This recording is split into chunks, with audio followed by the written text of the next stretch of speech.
hao. Welcome to lesson 35 of Mandarin Chinese. On today's lesson, we continue learning about the second part of shopping center dialogue. 两个朋友从服装店走进食品店，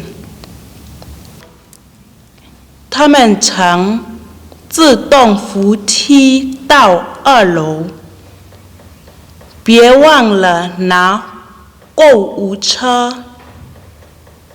好的，我们买点吃的，这样我就可以为了我们这个周末的家庭聚会准备一顿美餐。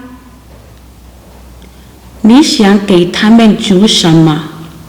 海鲜吗？是的，听起来很好吃，请加点肉和饮料。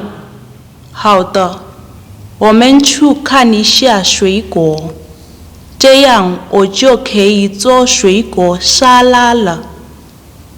两个朋友都去付钱了。你好，我想为这些物品付款，这些多少钱？650块。你要塑料袋吗？是的，3个。他给收银员钱。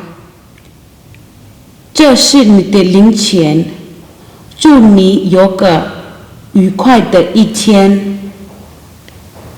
谢谢，再见。This is the end of our dialogue. See you next time. 再见。